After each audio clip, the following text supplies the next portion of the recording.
When they had finished breakfast, Jesus said to Simon Peter, "Simon, son of John, do you love me more than these?" He said to him, "Yes, Lord, you know that I love you." Jesus said to him, "Feed my lambs." A second time he said to him, "Simon, son of John, do you love me?" He said to him, "Yes, Lord, you know that I love you." Jesus said to him, "Tend my sheep."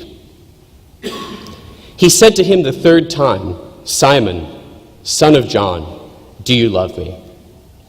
And Peter felt hurt because he said to him the third time, "Do you love me?" And he said to him, "Lord, you know everything. You know that I love you."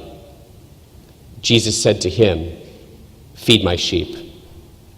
Very truly, I tell you, when you were younger, you used to fasten your own belt and go wherever you wished.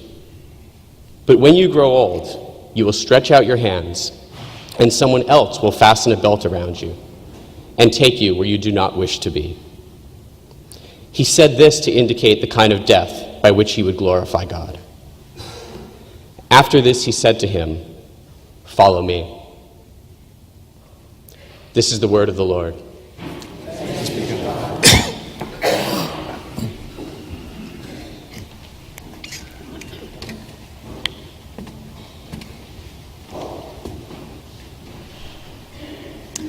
Scrambling to attract new members, some congregations have tried to reinvent themselves.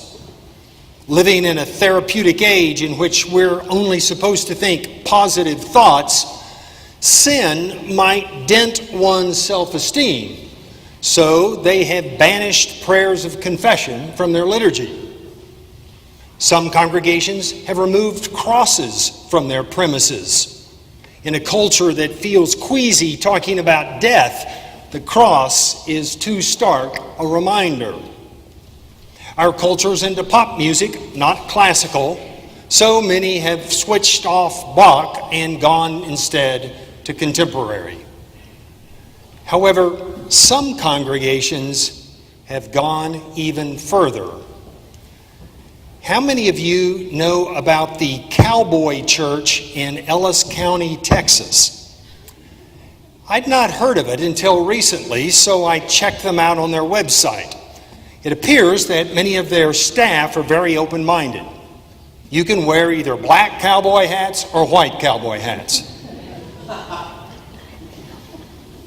Now, if any of you men find yourselves in that area, which is just south of Dallas, and you decide to attend worship, you will look foolish if you wear a tie. It will also be a dead giveaway that you're not staying after church for the open ride in the arena next to the sanctuary. You might get away with wearing slacks to worship, but if you really want to fit in, blue jeans is the order of the day. And in case you're wondering about their music, they play both kind, country and western. On Monday nights, they have a brief worship service in their arena from 7:30 to 8. And as long as you attend worship, you can stay to practice roping for free. Now that's a good deal. From 8 to 9, you can practice roping on a machine, and from 9 to 10, you get to rope live cattle. But if you don't attend worship, the roping will cost you $20. Now there's an incentive to worship. On Tuesday nights, you can attend their singles group, or you can practice barrel riding. Thursday night is a great couples night. That's when they have the ladies' Bible study and buck out. That's when you can ride steers, bulls, or broncos. Now, I don't want to single out the Cowboy Church, but I didn't find a single word anywhere on their website that said anything about ministries to feed the hungry or the homeless or people who are suffering. In every denomination and in every state in our country, You can find congregations that have reduced church to a social club of like-minded people. Fellowship with other Christians is a vital part of faith, but it's only one piece of what God intends the church to be. Jesus said, "For if you only love those who love you, what reward is that? The tax collectors do the same." Jesus wants to push us beyond our walls to share God's love with people who are hurting. Priest and author Gerard Hughes tells an imaginary story about Jesus visiting a family in our day.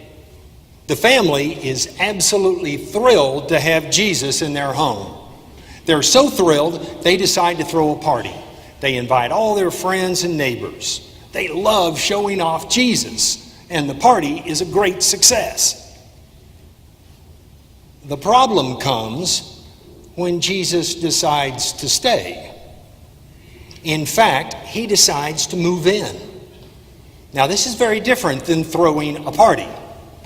Jesus begins to bring all sort of questionable types from the streets back to the house. A lot of food is being consumed. The neighbors begin to complain about the plunging property values. It becomes far too demanding for the family. But then one of them has a bright idea.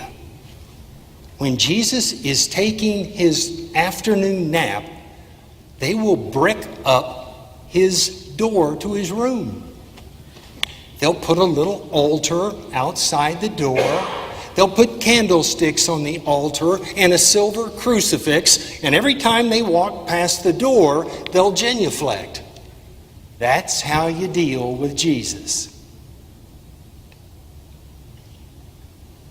Some reduce the church to a place where Jesus is merely venerated as a holy icon. They pray to have their sins forgiven, pray for inner peace, pray for people who are hurting, pray for their personal desires. They pray and praise, but they do not follow Jesus out into the world. Some want the Christian church to focus only on personal spiritual growth. They want the church to help them develop a more robust prayer life and a more mature understanding of the Bible. Both admirable goals.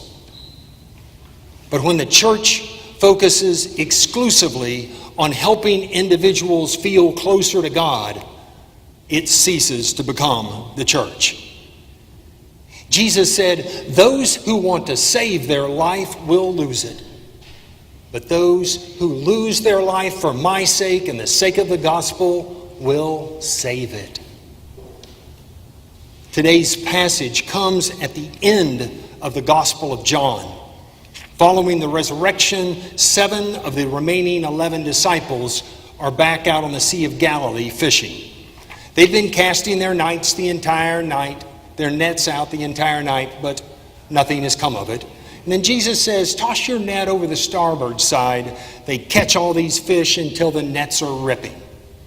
They all come to shore and gather around a charcoal fire, and Jesus serves them breakfast. And after they finish, Jesus begins his questioning of Peter. "Peter, do you love me?" And Peter responds, "Yes, Lord, you know I love you." A second time, Jesus says, "Peter, do you love me?" "Yes, Lord, you know I love you." "Then tend my sheep." A third time, Jesus asked the question, "Peter, do you love me?" "Lord, you know everything. You know I love you." "Then feed my sheep." This is the Gospel of John's commissioning scene. Jesus will no longer be present with them, so he calls on them to pick up where he left off. The world is full of people who are hungry and hurting. Jesus calls on us to tend to them. Elsewhere, Jesus said that those who follow him are the salt of the earth and the light of the world. He calls on us to feed the hungry, to clothe the naked, to welcome the stranger, to visit the ill. The church is not an institution created simply for the purpose of nurturing the private devotion of its members. Followers of Jesus are called to band together in order to partner with God in healing the world.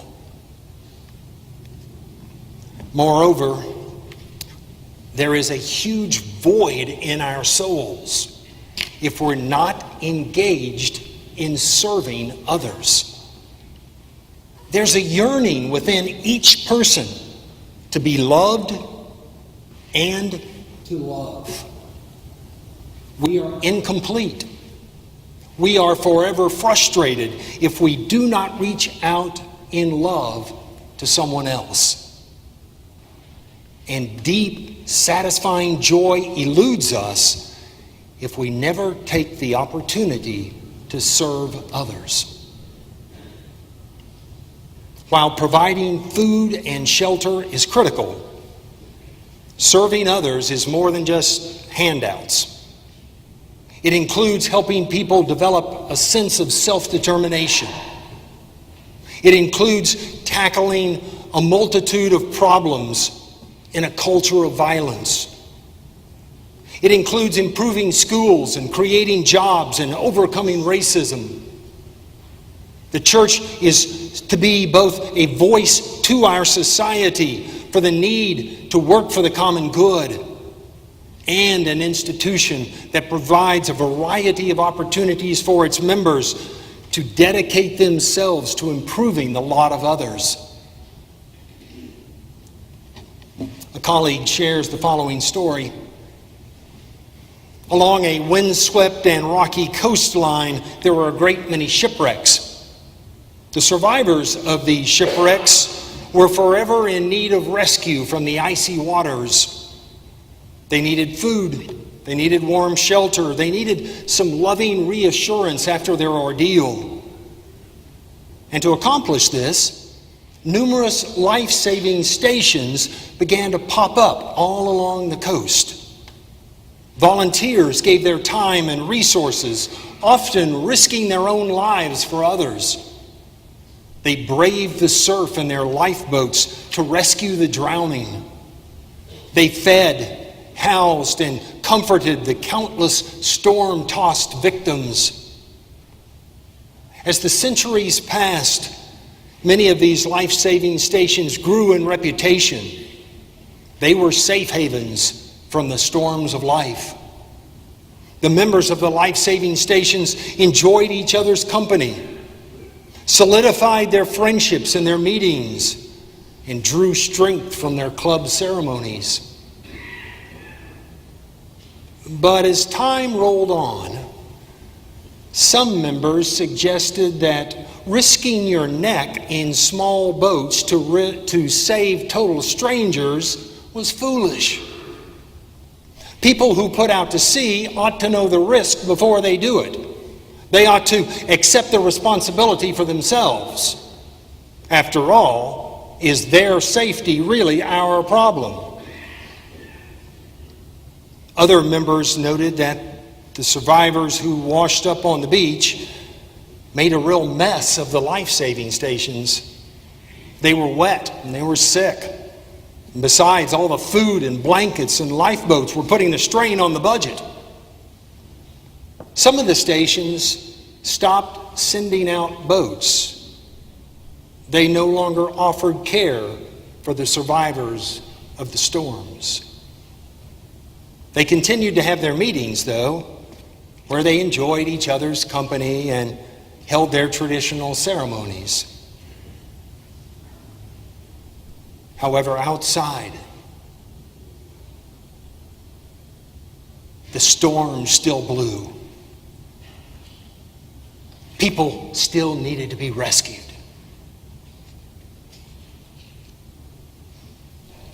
Dr. James Doty is a neurosurgeon and professor at Stanford. his research has concluded what many surmise. Empathy is hardwired into our species. When we take care of others, the pleasure centers in our brains light up.